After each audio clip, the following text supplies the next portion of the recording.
I think I read a story the other day that the most they produce is 19 episodes, and everybody quits at 19. We got to get Will to make us a note for our 19th episode. On the 20th episode, we're going to celebrate. We with made cupcakes. it. Yeah, we made it.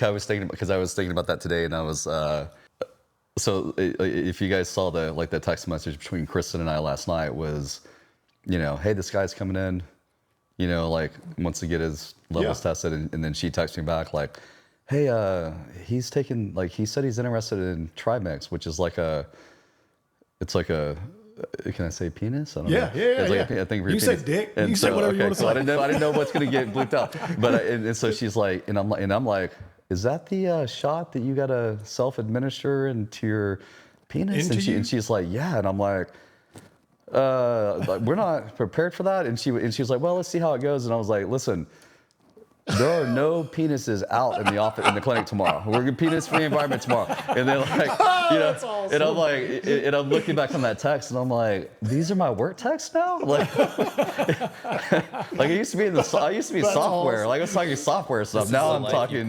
Now you're in a different form of software. Totally. Hey, he needs some AI, contact center AI. Contact center, right? I would like to see searchable some keywords. Keyword search.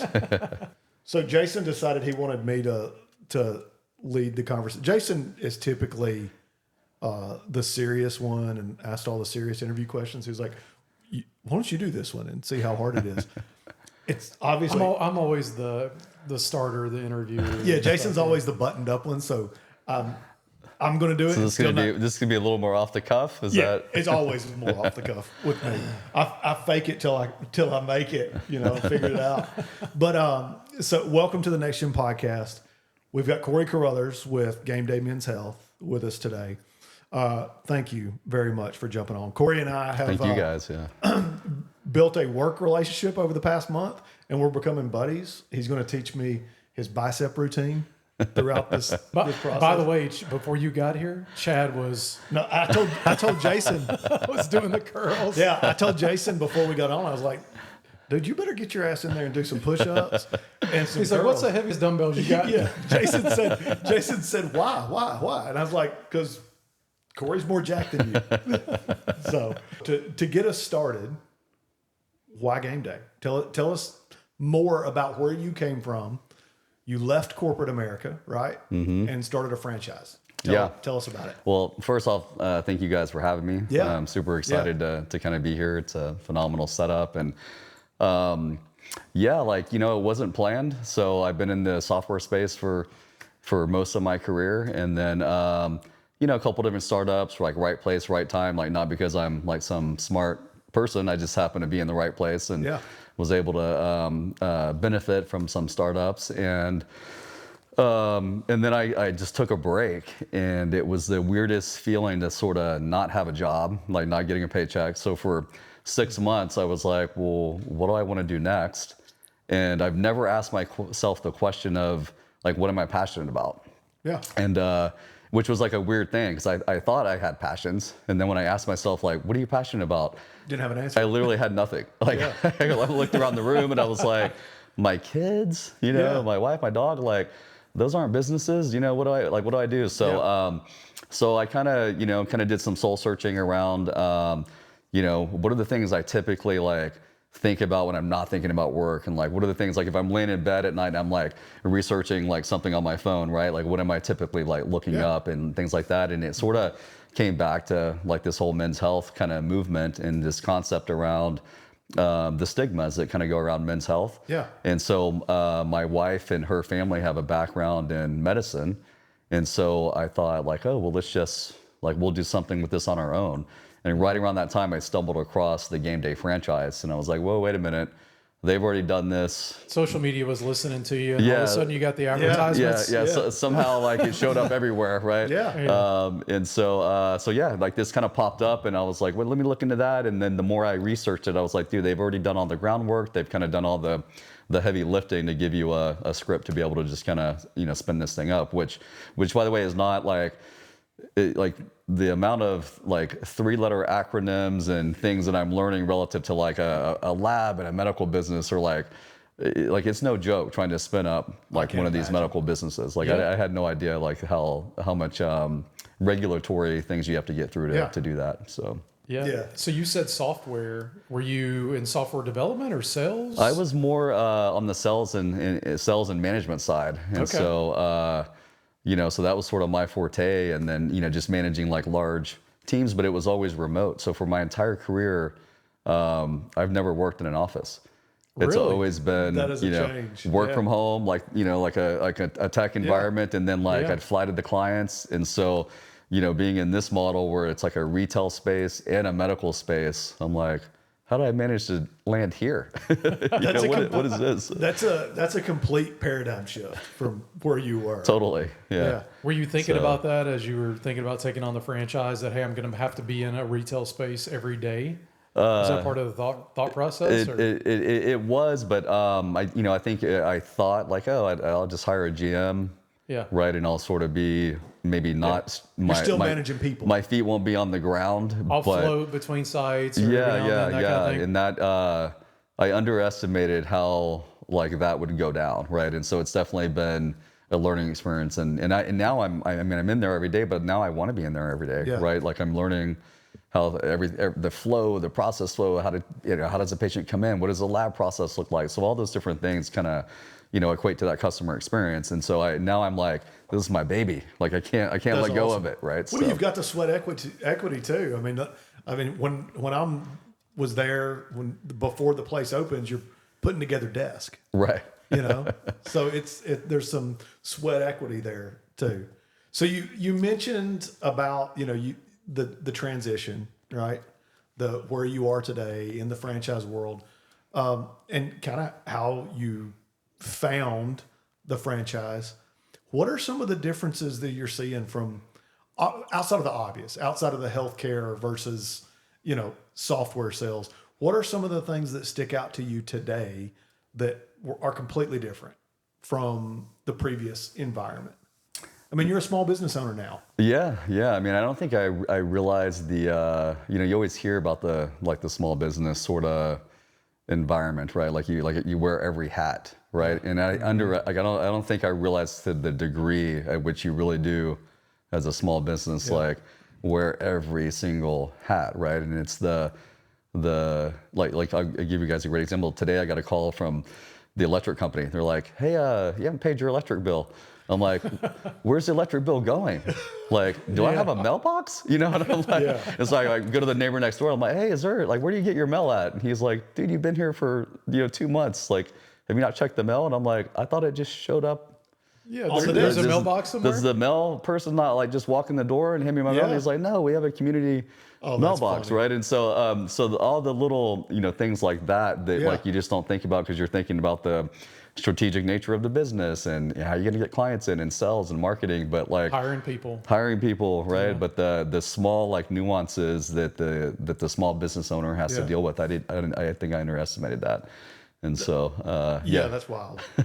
That's a good one because I'm there with you as a small business owner, and I don't know if you eventually can get away from wearing as many hats, but still your people are going to look at you and entrust you and helping with decisions.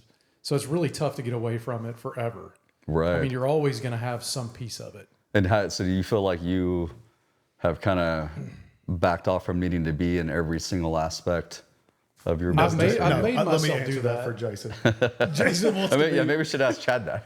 Jason wants to be in every detail. And you're like, Jason, somebody else can do that. Yeah, so we're 7 years in almost, right? So for me, the first 5 years I was on everything, right? Because new people, learning things, right? Now 5+ years, I feel like I can step away a little bit, right? And I trust my people to do their job. Yeah.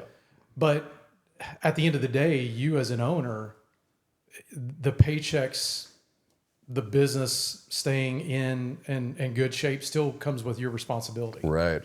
Right. So it's tough to get away from that feeling. Now, I think if you can find the right GM or CEO that you have a great relationship with that are running things, that's what's going to allow you to step away a little bit. Yeah. But for now, I'm the CEO of the company, so I feel like I have to be involved in everything. Right. Yeah. Right. And we don't have leaders necessarily under me. Yeah. Everybody wears many hats. Yeah. You know, and so I entrust Chad to do his job, Matt to do his, but we still look at things as a team together. Right. Yeah. I would say, Jason, there are some folks in our organization that we bounce ideas off of, right? Like Jason and I have conversations all the time about, hey, is this a good idea? You know, and he'll may go to Melissa and ask Melissa's opinion and say, hey, Melissa, what do you think about this? You know, that's kind of how. Yeah. And we're still, as a company 7 years old almost, we're still developing new processes every year. Yeah.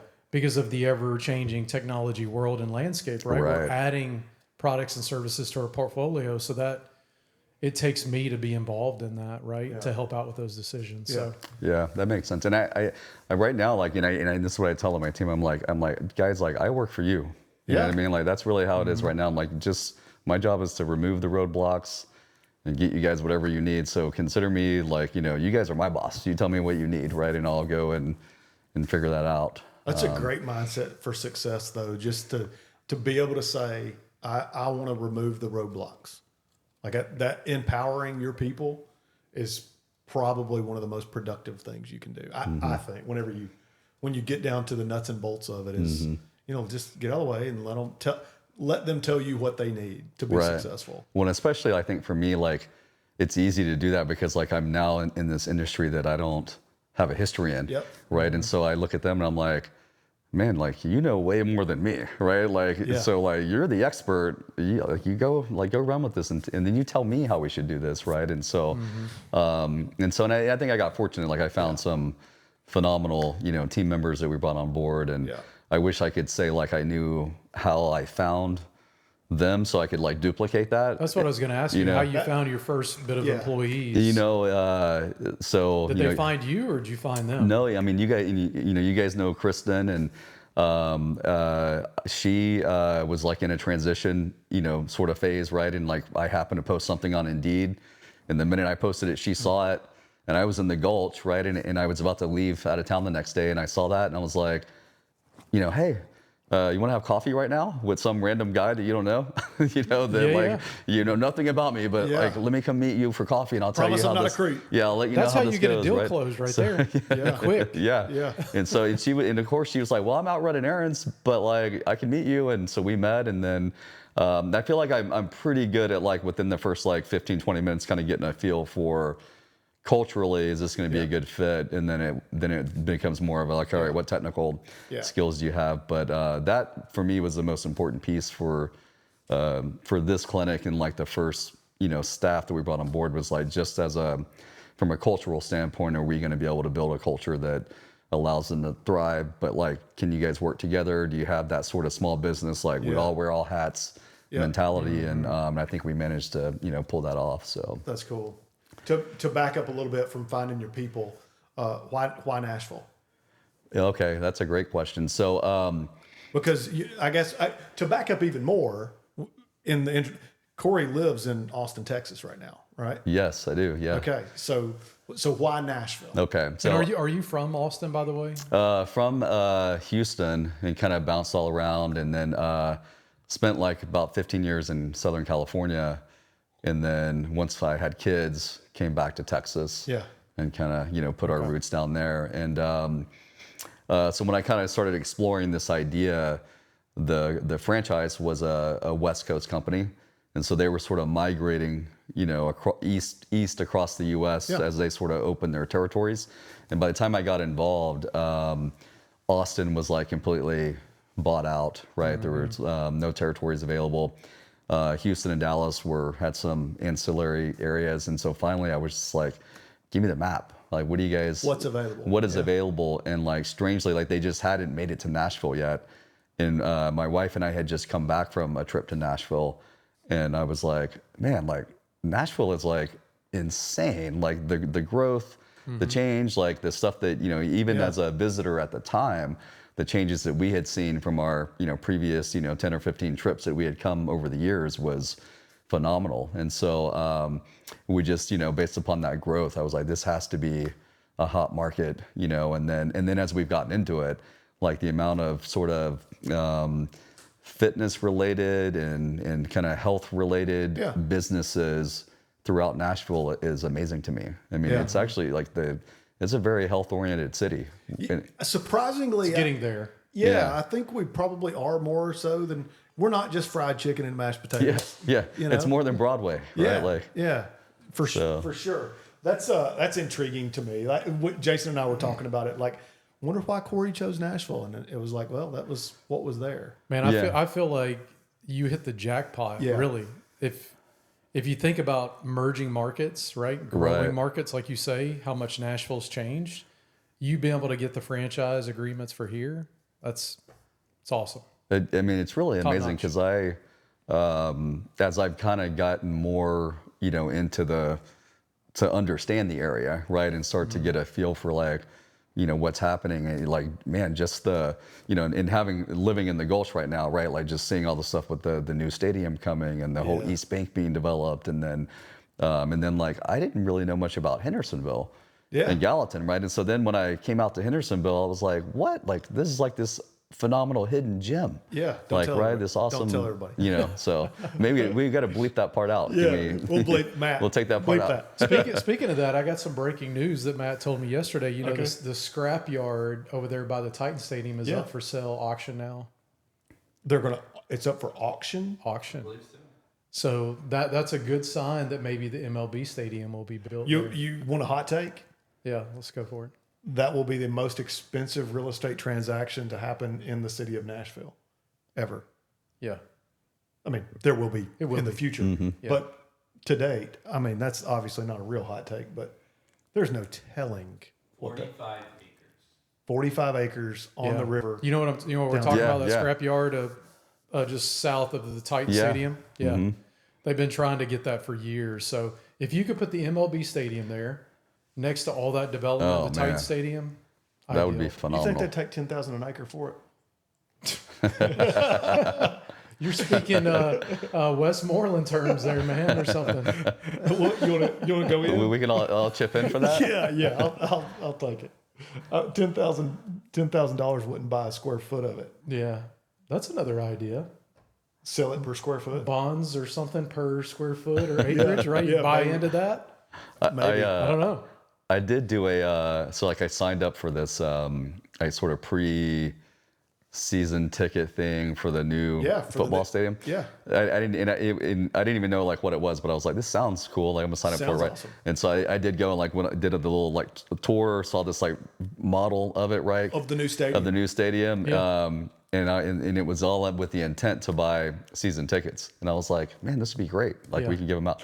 And then I saw the pricing and I was like, yeah, that's not good. We're not quite there yet. What was the It cost? was so I've never purchased season tickets before, like for any sports event, right? So I had no idea like what I was doing.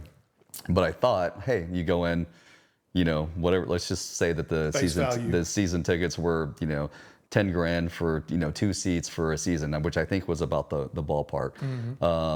But then you have to pay the PSL. I had no idea what PSL was, right? And so, so it was around, you know, for, I think these were like just like the club level sort of seats. It was around 35 grand a seat. Was it really? For the PSL. For the PSL, yeah. That's the way they did at the old stadium when it first launched. And so, it's kind of it's a little bit of a racket, right? Yeah. Like they're selling you the seat and the right to buy the seat. Right. Yeah. And I was like, okay, I'm obviously naive because I didn't even know what PSL was, right? And then I saw that price and I was like, I'm gonna have to think about that one and get back to you, in a couple years. But you were instantly like, no, not for us right now. Yeah. Just because I thought, like, how cool would that be to be able to just give that out to our clients and especially guys that stay with us for a while, or be able to do some just giveaways, right, and stuff like that. And that was really the main purpose, or even like to just give them to the staff, right, and like, hey, you guys go enjoy a great weekend. And but yeah, for 70 grand for 2 seats, I was like, that's man, what we did for the Nashville SC, the soccer club, and it's been pretty good for us. We've used them for customers and employees, but it was a lot less than that. It wasn't that much. Yeah, and it's club seats with free food and drink. Oh yeah. But is it a similar setup? You have a PSL and that whole? Nope. Okay. No, just the seat cost. Okay. And I looked at it as, hey, this was a new experience to Nashville. Mm-hmm.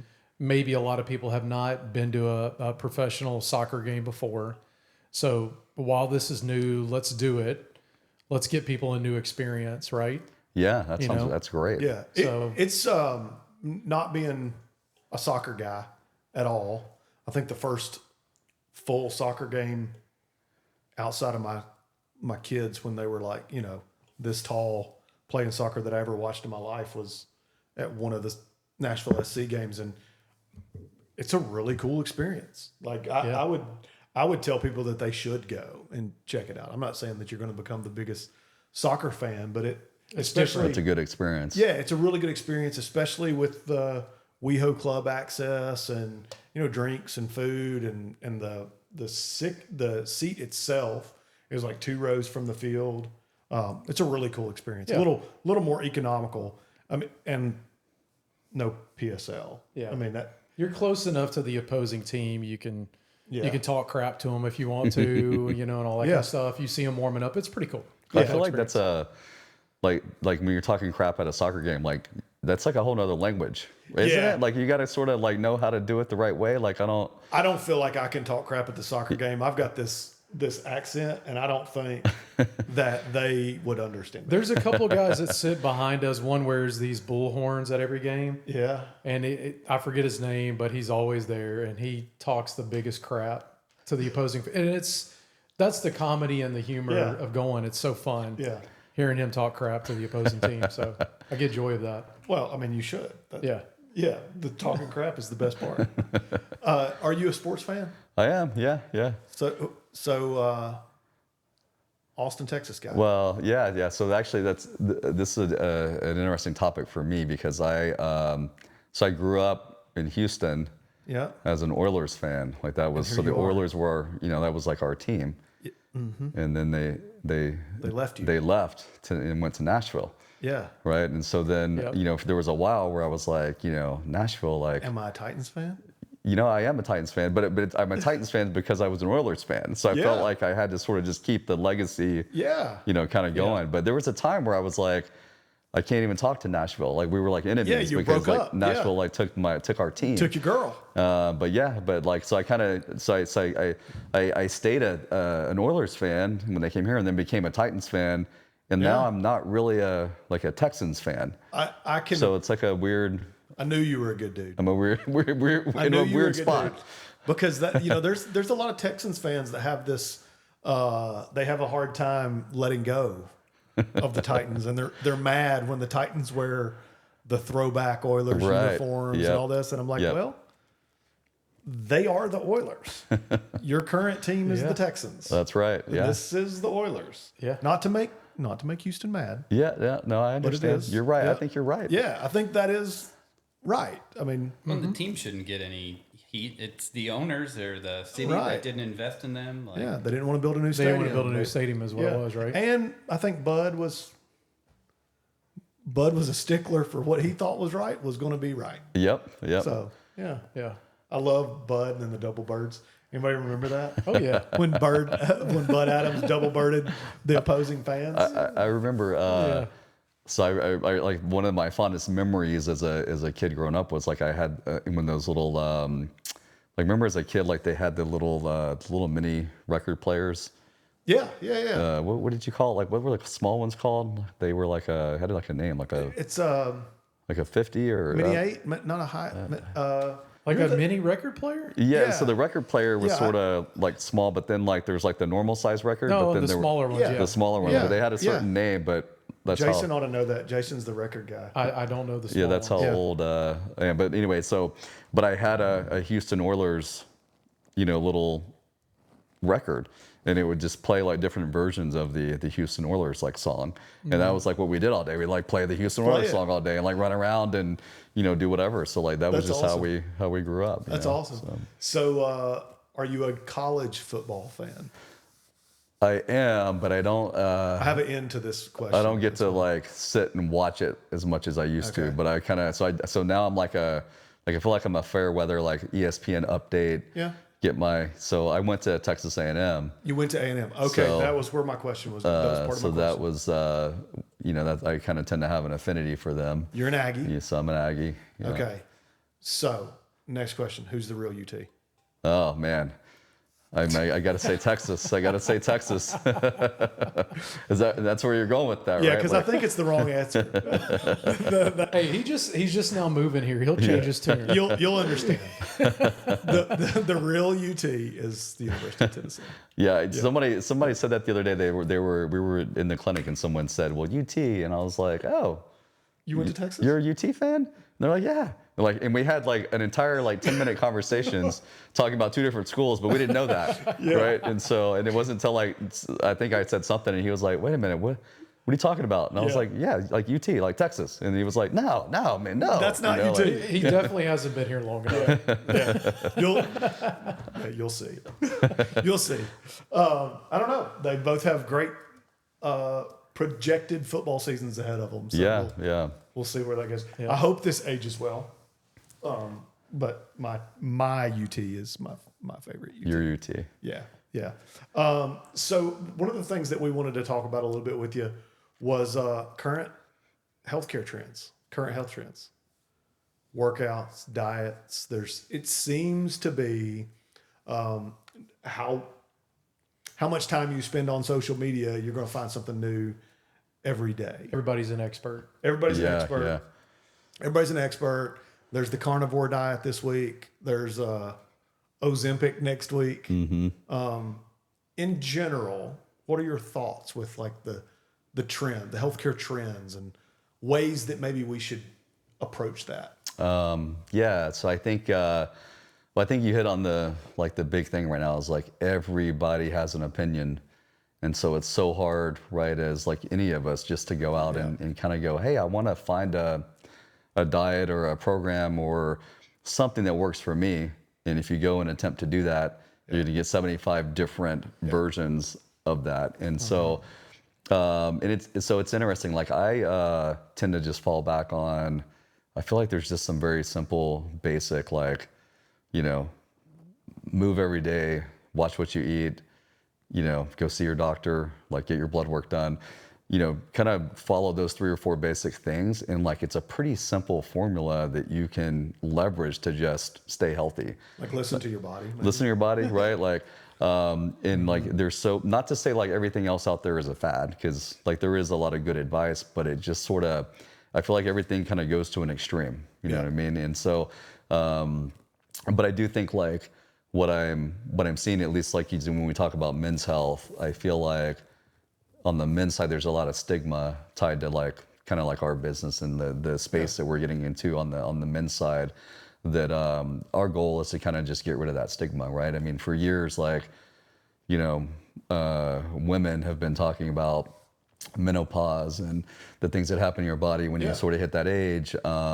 They openly talk about like, I get my Botox and I get my, my laser stuff and things that happen to my face and my skin and all that stuff. And guys, we just sort of, we don't talk about anything, right? We just sort of keep it all to ourselves. Yeah, we keep it to ourselves. Like, it's sort of quiet. We don't, no one knows like what's happening. And I feel like that's in this day and age, right? Like we got to be more comfortable just talking about that, right? And not kind of keep that hidden, right? And because we all like, we're all going to age, right? Yeah. And we all need help sort of figuring out how not to age as fast as we do, right? And we're all looking for sort of that advice and guidance and those programs, that we go online and try to find to sort of help, point us in the right direction. And I think that's where I always try to tell guys, I'm like, man, like talk to your doctor, talk to your buddies, but like don't go online and just find a bunch of random stuff and then just think that, I call it bro science. I'm like, don't just like go online and see some dude in the gym or some guy somewhere and think that that's a medical expert, right? Yeah. So You're like, man, what are you doing? Yeah, exactly. So We always laugh whenever don't ever Google anything. Like if you got a headache, don't put in Google, I've got a headache. What should, because you're probably dying of brain cancer. You're on your way to the ER for a headache. Like don't Google it. Like it's the worst, Yeah. I've got a toothache. Oh no, all your teeth are falling out, To piggyback off of that, Cory, obviously you guys deal in men's health. When do you recommend, or what is your model on getting guys to come in, right? What's the purpose of them coming into Game Day Men's Health? Yeah. Like at what stage, what are they missing? What do they feel like they don't have, right? Maybe you're having an uncomfortable conversation with your significant other or whatever, right? I've got a great marketing idea. Is that the time to come in, right? Matt's laughing because I pitched this marketing idea to Matt. He's like, Chad wants to be on your marketing team, by the way. He's got some great ideas. I want to be on Game Day's marketing. Just make sure to run them by corporate first. Yeah, we might have to run it by corporate. I don't know. We get a little bit of creative control, but it depends on how creative we're gonna get here. The sign, like the ads above the urinals. Yes, yeah. That you see for everybody. It should just say, "Why so soft?" Question mark. And then have a little QR code. And then below that, there's a little Game Day logo. Yeah. Yes. Have a little QR code. Eyes looking down. Yeah, little eyes looking down. Like I always thought Josh Groban's "You Raise Me Up" would make a great Viagra commercial. it would. That would be a really good one. But I guess to back up a little bit, you mentioned like the stigma, right? The dudes. I mean, we're doing it right now. That's probably part of the stigma, right? Yeah. Like anytime a dude talks about dude health problems, it's a joke. Right. Yeah. Absolutely. That's the only time a guy talks about it. Yeah. Yeah. So, I think that like what I think the myth that I feel like I'm always sort of trying to bust with, like when you think about like our clientele, right? And I always tell guys like our average patient client is a dude just like all of us, right? Usually someone that's in their, that's kind of hitting that 30 age, right? They've got a couple of kids, they're, working a job, right? And so it's just the typical guy who has a lot on their plate that all of a sudden they're just like, dude, I'm freaking tired, right? Yeah. I'm tired. I'm not sleeping well. Sort of lost the motivation to work out because I'm busy, right? And I have too many, balls in the air to kind of find time to go to the gym. And then maybe as a result of all those three things, my, relationship with my partner is maybe, not as passionate as it used to be, right? Because we're dealing with the kids and the work and all the stuff that go with that. And so typically, like those are the guys that end up coming into us because we'll market our services like, hey, do you feel tired? How do you feel? Lack of sleep, those types of things. And guys will come in and it's like, well, they feel that they should be tired. And you kind of think that, right? You're like, I've got all this stuff happening, right? Like, and so of course I'm tired. Like, why? Like anybody's supposed to be tired, right? And then we test their hormone levels and some other biomarkers. And when the results come back and those markers are in the gutter, those are the guys that it's like, dude, like you're not tired because you're just doing life. Like you're tired because you're actually missing a critical hormone that you should have at a certain level. And so medically, you're suboptimal on these levels that make you feel the way that that guys feel when they have the right optimized levels, right?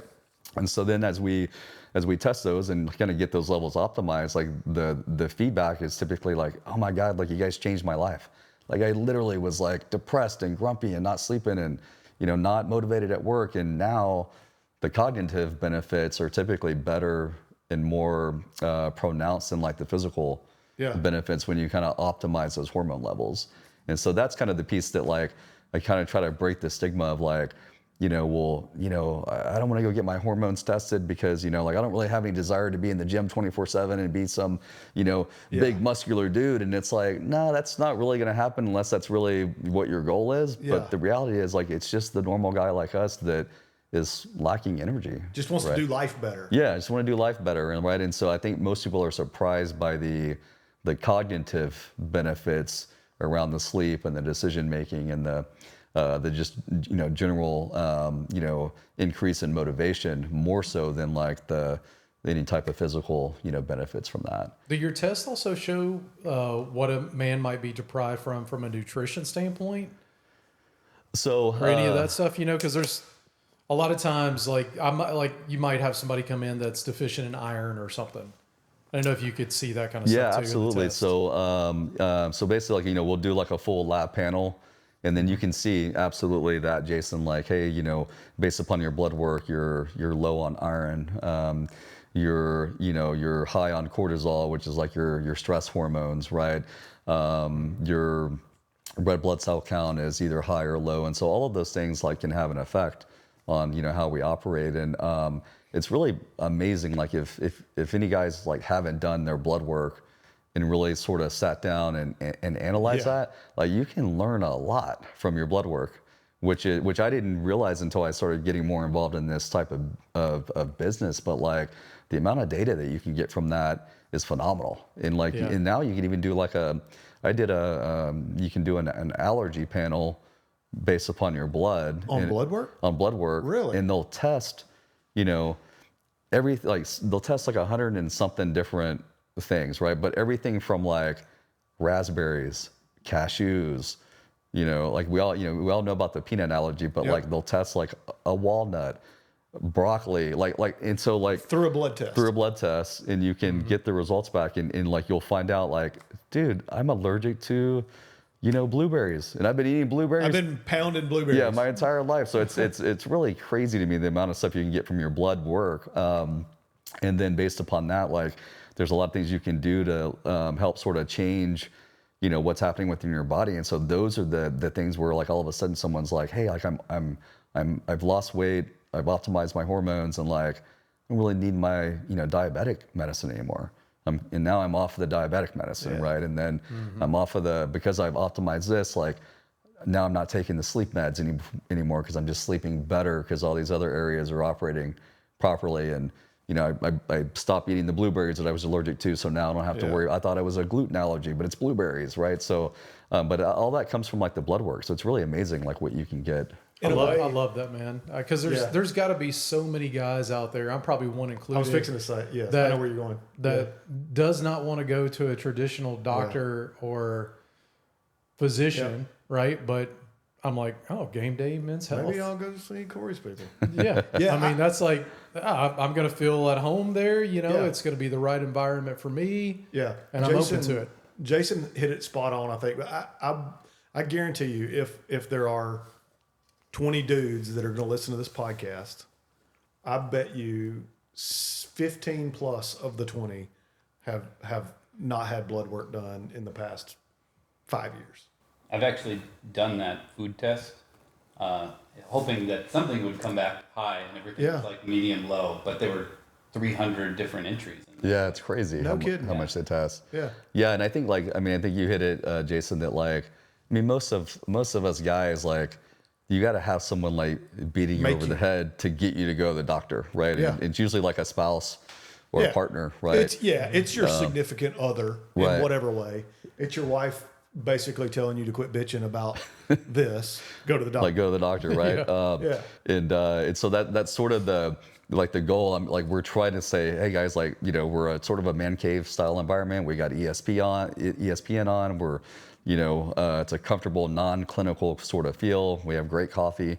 Come in, like, just get your blood work done. And we're not even charging for the the initial like labs because we just want guys to come in and get tested.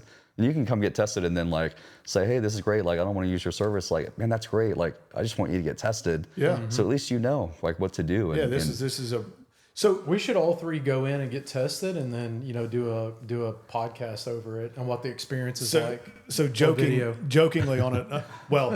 We had a trainer on a podcast. Jason and I, I'm a duck hunter. I spend a lot of time in the winter chasing ducks and geese. So we can't do it until after the winter. But Jason and I are going to train to race each other in a 40-yard dash. So listen, please come get your blood work done before you do the 40-yard dash. That's where I was going. Maybe step one Is making sure we're okay. we're okay. Yeah. We're not that old, man. I mean, are we? I'm 43. You're 43. Yeah. Maybe we are that old. Am I 40? I'm 44. Oh yeah, you are I'm 44. 44. Yeah. Old balls. Gross. Yeah, in some form or fashion, if I tried to sprint a 40-yard dash right now, you probably have to. You need to have the EMT on standby. You need like ortho, something's gonna tear, or I'm gonna hurt something, I'm gonna fall. Like, need an ortho, a cardiologist. Well, we have a sports trainer that's gonna like work with us. We're gonna individually train. Yeah.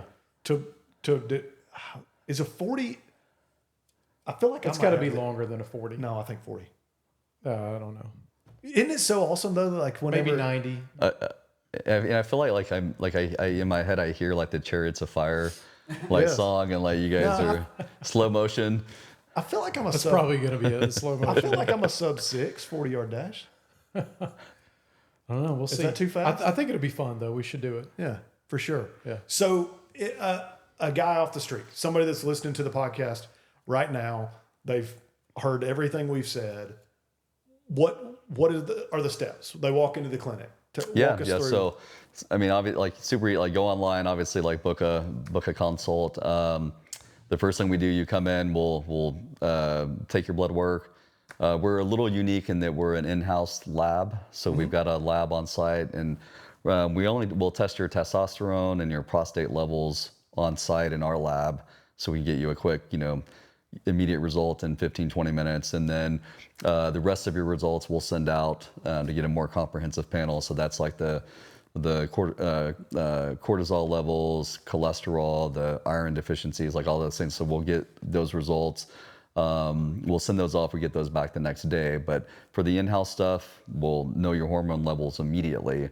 And then if you're symptomatic of the things we talked about, tired and not sleeping well, and having a hard time kind of managing your weight, if you're trying to lose weight or even gain weight, those are all the typical symptoms. If you're low on the hormone side, we can literally just get you started on the spot.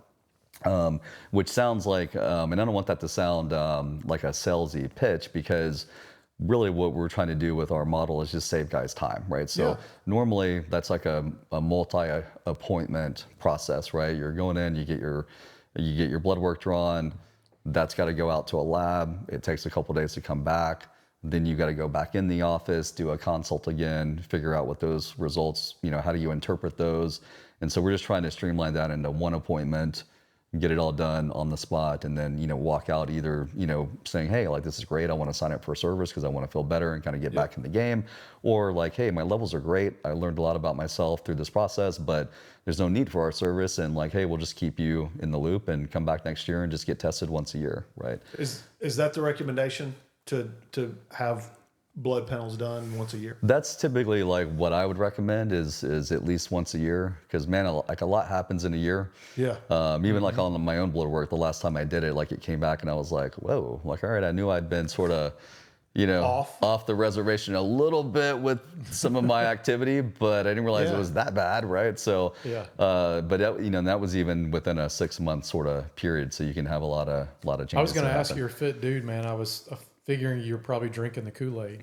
I definitely am, but like I don't drink it, religiously. So sometimes, Have you always been more fit throughout your life, or did something happen to where you kind of discovered this? he signed the paperwork for the Gameday franchise and was like, And I was like, man, that's amazing. Yeah, So this you know, stuff's great. so that's actually a good question. So I actually, so I kind of like everyone else, like I go through these like phases, right? And I just turned 50. So when I was probably right around 40, was kind of that phase where like my kids were, 1 years old and 3 years old, right? So you're sort of in that crazy Yeah. phase of like just running around trying to figure out how to keep these two little humans alive. That's where you pack on weight as a dad a lot of times. Yeah, sure. right. That That's time his, frame. I was fat as mud Yeah. when Baylor was a baby. I was like, what happened? Like I thought I was like doing okay, and then like you see a picture of you and your kid. Yeah. And I was like, You're like, what the hell happened? what? and your Like, face is real round. Yeah, I'm like, who is that dude raising my kid? It's like, Yeah. that's not me, like, Yeah. and so that was sort of that moment, and and then I ran into some friends of mine, like a couple that I hadn't seen in a while, and they had gone through this kind of similar like process, and so this was probably 15 years ago. And at that time, like conceptually, like this idea of like, managing your blood work and hormone therapy, like it was in its like infancy, like in the market. And I was like, what are you guys doing? Like, you guys both look great. Like, how are you guys doing that? And they're like, oh man, you got to go see this functional medicine doctor. And he's all about, sort of preventative sort of medicine, right? And kind of not letting you get to the point of where I was, which was like fat and just not in shape and, like eating a Snicker bar every day and whatever snacks my kid dropped on the ground. I'm like, I'm gonna eat that. let me have that. So I took that and made an appointment, and then got all my hormone levels checked, and like, they were in the gutter, and I was like, what? Like, what does that mean? I don't feel that bad. I didn't feel that bad, but I knew I was like not great, right? And so for me, that was sort of like that moment of like, okay, like let's explore this, and then from there for the last probably at least like 12 years, like I've kind of been, a patient of like what we do at Gameday. Like I've been doing sort of that and just like coasting along for the last 10 years, and managing the diet and kind of working out, but like it's definitely been a life changer, for me. Yeah. I know there's going to be dudes that listen that are like, it's got to be expensive, right? That they're going to be like, oh man, I'm not going to go do that.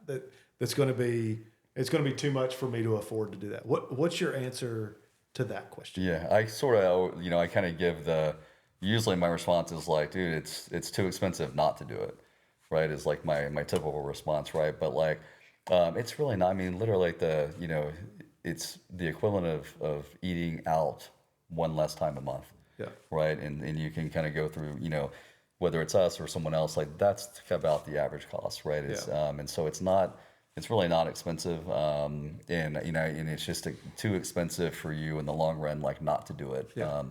And you see all the stuff that like sort of validates, like, if I'm 50, like the stuff I'm doing now is going to affect what's happening when I'm 70, right? And the stuff you're doing in your 30s is kind of hitting you in your 50s. And so, that's sort of where I go with like, man, if you don't sort of mess with this now, it's gonna be sort of compound. Yeah, it's gonna compound, and it's gonna be different when you're 70, right? And so that's usually my response. Easy to put on, hard to take away, right? Yeah.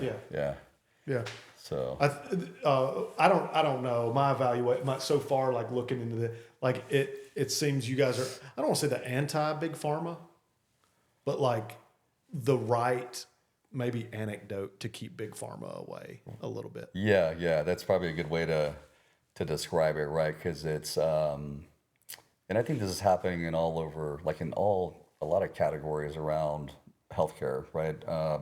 Is like, conceptually, right? Like we read the things and see stuff happening where you're just like, man, like it seems like the system is sort of geared towards not improving our health, but just sort of, dealing with the symptoms. That's right. Of what we experience, and, by prescribing meds and the things that come with that. And definitely our model is all about preventative and not letting you get to the point of needing, some of the meds that people need as we age, right? And so, that kind of, it's kind of walking that line between, we definitely need big pharma, but like, God, like maybe not to the point that we're seeing it in society right now. Yeah. It makes a lot of people a lot of money. Yes. Yeah. I think like to me, the number one question we get like from guys the guys that are listening too is, do you guys take insurance?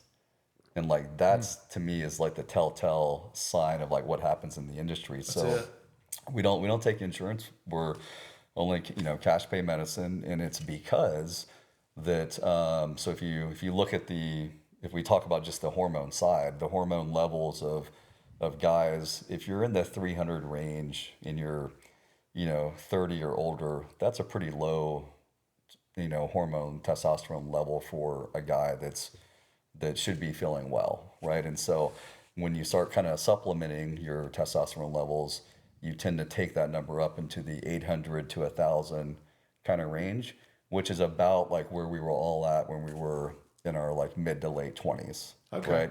And so that's sort of, when you think about like, how does it make me feel? Well, you sort of start to kind of feel like you did around that age from a physical standpoint, and the ability to sort of have energy, rebound, recover, like all of that, right? But in order for something like that to be covered by insurance, in most cases, you got to be like sub 200 on that level, right? Which is like if you walked in and you were below 200 on that range, like I would ask like, how did you get out of bed today? Like, how have you been even like functioning? And so, but the insurance programs will not even touch it until you're like that far in the gutter with your levels. And so, and our goal is to prevent you from ever being that low, because you're going to feel miserable. And so I think that's indicative of kind of where we are as a society around some of the medicine stuff. It's like, when you have the insurance companies that aren't willing to kind of cover the preventative components, and they're only going to cover things after you're so far, you're so far gone, right? Or you're so sick in a certain area, then they'll kind of jump in. So that's an area where, like, I think, from a movement standpoint, like getting those guys on the idea that like, hey, we got to be better about taking care of society from a preventative nature. I think that is spot on. I have the same conversation with a friend of mine about even food, right? Like, it could be insurance isn't going to cover eating like local raised beef, chicken, pork, but we know it's better for us, right? Like, so what would you rather have, this nasty packaged stuff, or would you rather have the good stuff and pay for it?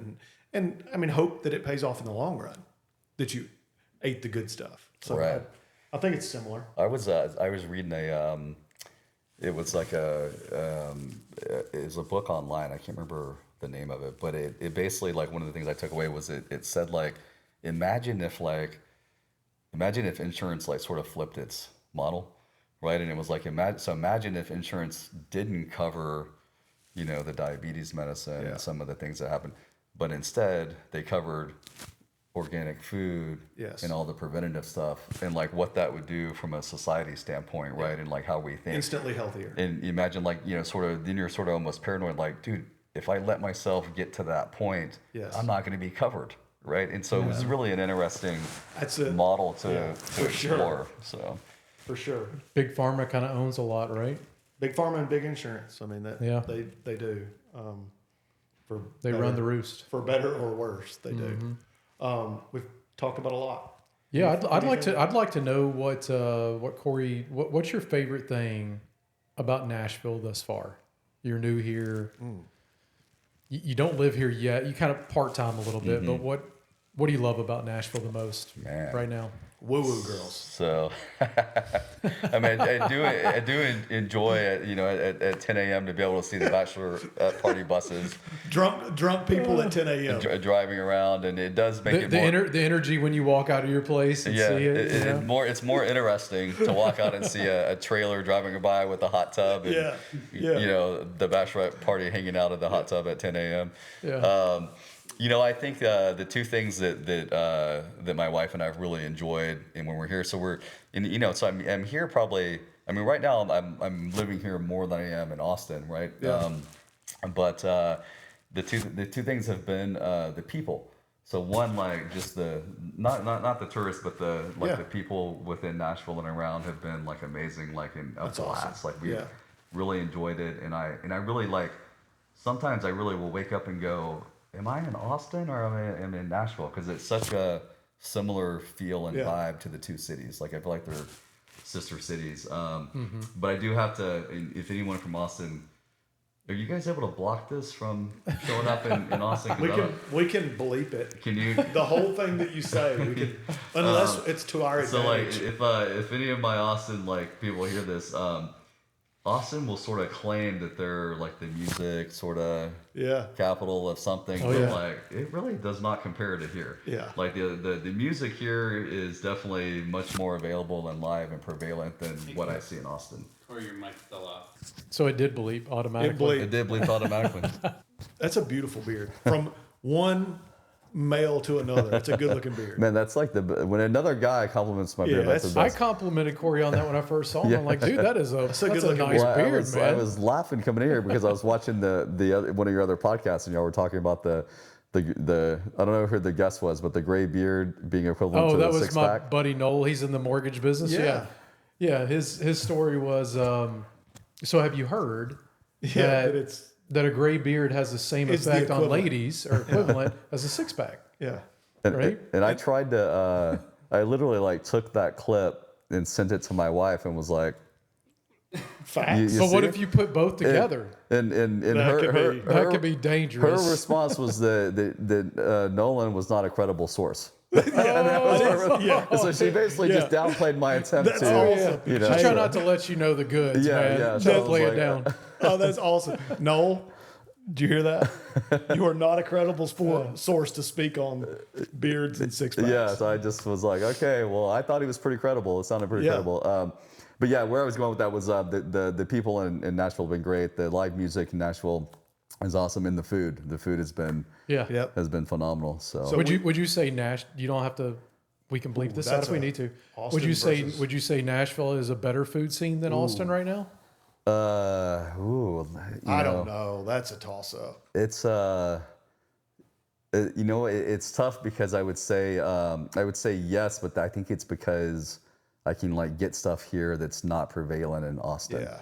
And then like vice versa. So Barbecue scene in Texas is yeah. So we just took the crew in the clinic we all went to Austin and did a training thing for 2 days and we shadowed a clinic there and we went out and had barbecue and like for them it was an entire experience, right? Like the amount like how do I like they didn't even know how to order barbecue. Like in Texas, you got to order it by the pound, and but like you don't just order a plate.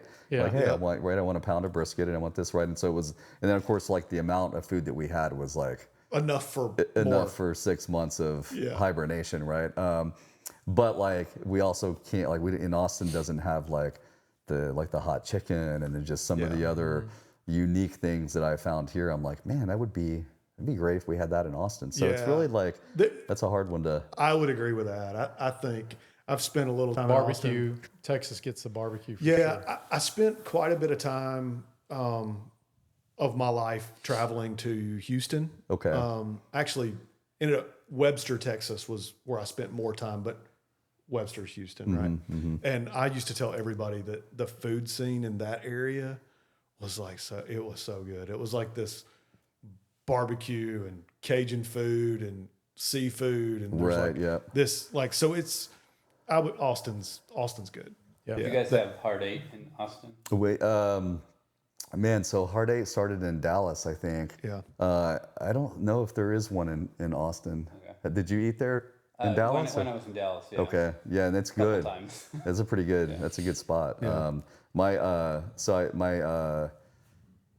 father grew up in this like town outside of Austin called Lockhart, Texas, which most people like have never heard of it, but it's sort of like within the vicinity, like the birthplace of like two of the most famous Texas barbecues. And so, one was called Kreitz and one was called Black's. And like you're either one or the other. It's Ford or Chevy. Yeah, you can't be both. Yeah. You're either Black's barbecue or I'm Kreitz barbecue. You can't cross that line. Yeah. I like things like that. But I don't know. The food scene here is pretty amazing. Like we enjoy it when we come here. Like we lots of hot chicken, but there's like all sorts of unique There's things. everything. Right, there's everything, right? Yeah. So it's for awesome. Sure. You ready for the Well, I was gonna. you got one more. I just wanted to ask Corey, what's next for him? I mean, Yeah, what's next? opening up More several clinics. locations, clinics, right? So we hope to be able to be quick to kind of be successful here in Hendersonville and Gallatin area, and we've got another location that's going to be ready in a couple of months in Mount Juliet. Yep. And then we'll probably pause for a little bit, but ultimately we'll hit Murfreesboro, East Nashville, Germantown, Clarksville. So we sort of have plans to really eventually get up to about 7 to 8 clinics, around That's the cool. Nashville market. Yeah. Do you own the market area here? I've got Certain spots. the majority of it. So my one of my buddies, Chad, has Green Hills, Brentwood, and Franklin, like three great spots, and he lives in Green Hills, and so the Green Hills one is open, and then Hendersonville here is open, and those are the only 2 we've got open right now, and then we'll kind of get the others going, and then I do have 3 locations in Knoxville, which I haven't even had a chance to think about yet, but that'll be sort of You hear that, East Tennessee? the other. That's probably when I'll become one of the. I'll convert to the other UT. You'll learn about the real UT. when you- You'll have to get some game day men's health shirts with orange and white and stuff. Yeah, they'll have to be orange and white. We'll have to rebrand. Pantone 151C, the correct color of orange. That looks like too much like Georgia and Knoxville. We will have to rebrand. We'll have to rebrand. Yeah, we'll have to We rebrand. can't even be like in the vicinity with these color. We definitely got to be orange and white. No, my wife one time brought home a Ralph Lauren polo shirt, and it was like Florida Gator blue, and it had an orange polo horse on it. I never wore the shirt. Blue and orange. Yeah. I was like, listen, I can't wear this. Like that's. She was like, it's not a Florida shirt. I'm like, but it is. yeah. Colors are there. Yeah, but it is. So What's funny is my wife, like even before I had anything to do with game day or anything, like when we first met, like somehow like I learned that, that her least favorite color in the world and a color that she would never wear was red. And now everything I do is red and black. Red and black. And she's just like, really? Yeah. She won't convert. Like she's like, I'm not wearing the red shirt. Like you got to give me a black one. Yeah. And she helped us work an event. She was like, all of our girls were wearing red. She's like, I'm wearing black. that's awesome. So, Well, you got to draw a line in the sand somewhere. yeah. Yeah, it looks good though, man. It's clean. The black, I like it. Black and red.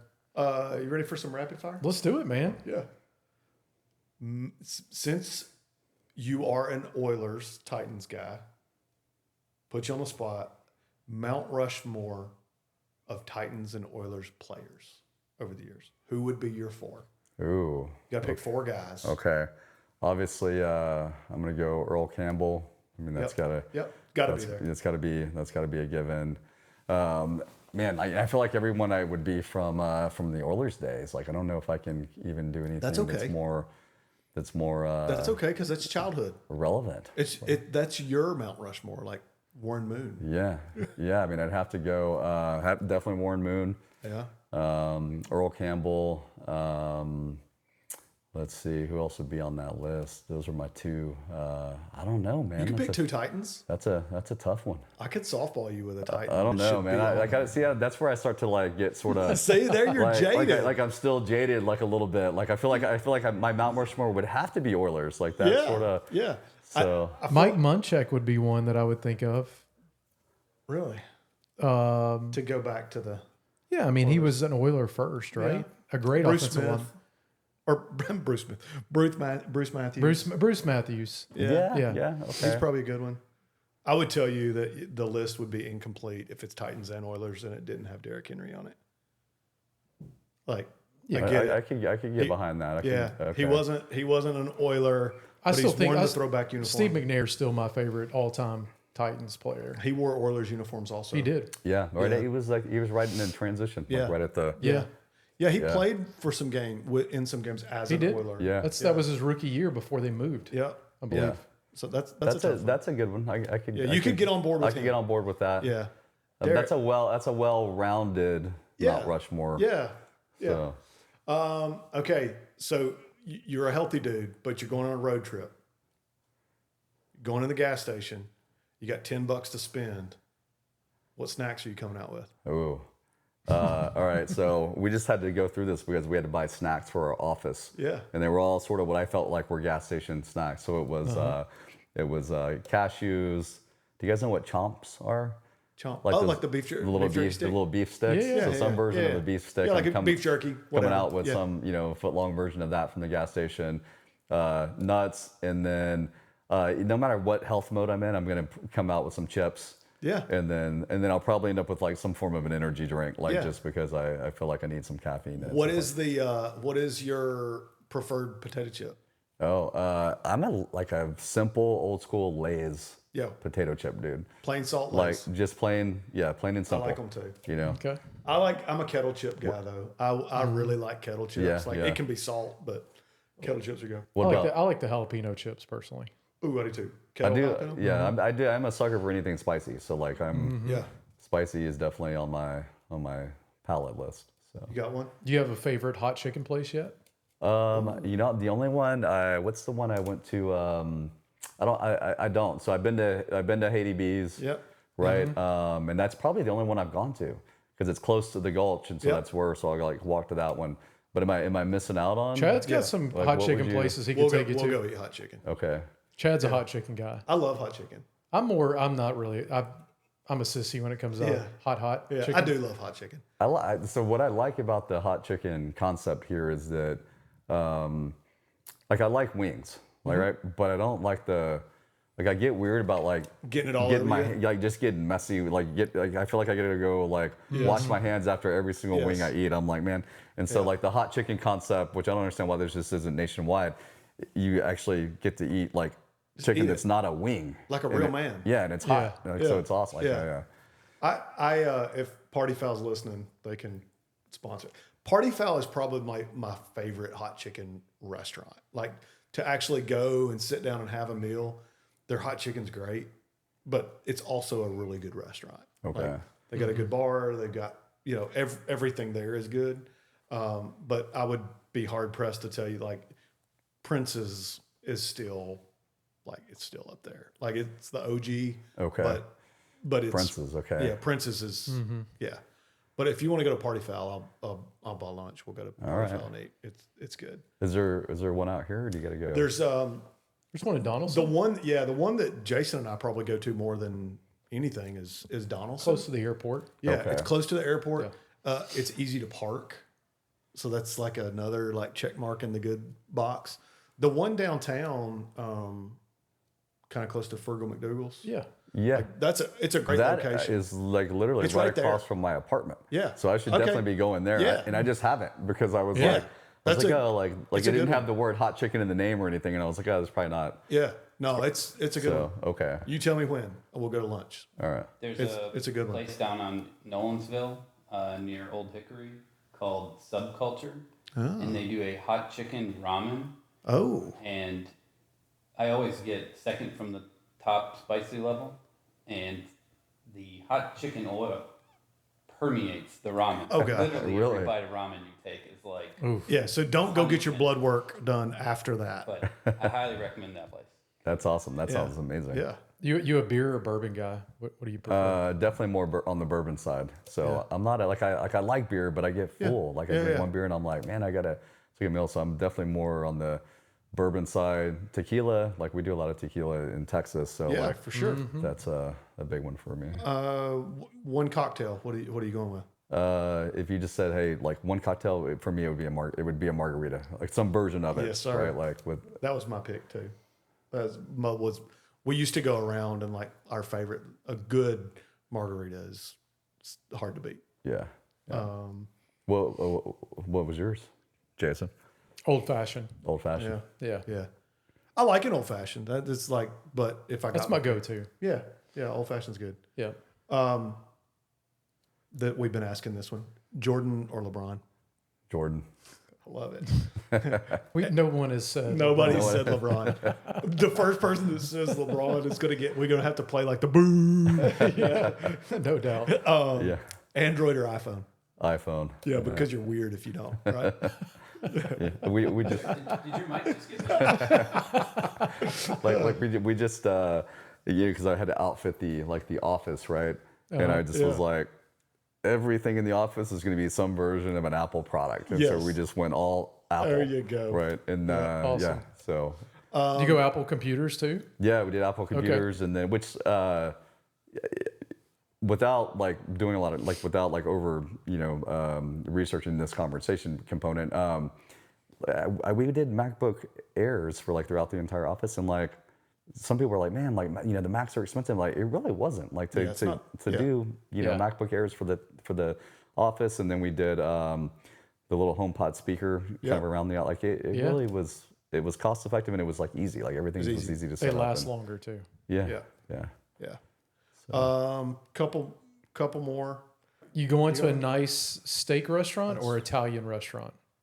Ooh, I think I would go steak.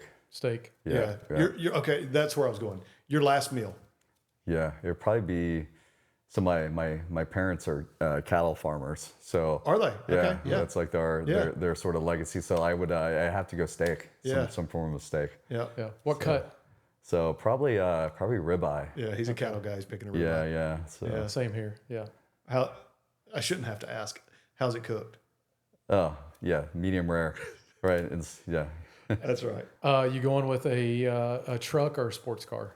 I got to go a truck. So my daily driver is a like F-250. Yeah. And that's my like normal. That's right. So he's a Ford guy. Yeah. Yeah. See the four-door Chevrolet thing, right? yeah. Well, I remember seeing the Porsche thing on the wall at the office, but you're from Texas, so I figured you probably drove a truck. So. Yeah. Okay. I don't have anything else. Awesome. Pleasure getting a chance to know you. Yeah, Thanks man, for coming you guys on. Are, you guys are awesome. Like It's it was a fun one. lot of fun. Yeah. This is great. I'd do it again in a heartbeat. So. Yeah. Hey, go check Cory out. Gameday Men's Health, Hendersonville. Mount For anybody- Juliet soon, Mount right? Juliet's coming soon. Don't be scared to go get checked. Like Cory said, it doesn't cost you anything to go find out. Yeah, absolutely. Yeah. Yeah, cool. Appreciate it. Like us, subscribe, review, comment. Let us know if you'd like to see myself, Chad, Matt go get tested. I'll go get tested. Yeah, I'll go get tested. I think there's some treatments on the website that I'm not getting done out of the gate, but yeah. I think we start a Patreon and then people vote Oh, to what they want to see done to you. That's a what good they want to idea. see done. That would be interesting. What they want to see done to me. Yeah. Whatever gets the most money. I think you meant. And then we donate it to a men's charity. Men's Oh, health, okay. something like that. He said Patreon. That'll be the start of the GoFundMe page for after the 40-yard. Yeah, after the 40-yard dash. Right. Whoever needs the Somebody's going to medical- need some treatment. Somebody's going to need an ACL. yeah, for the ACL surgery after the 40-yard dash. All right. Appreciate it, Cory. Thank you. Thank you.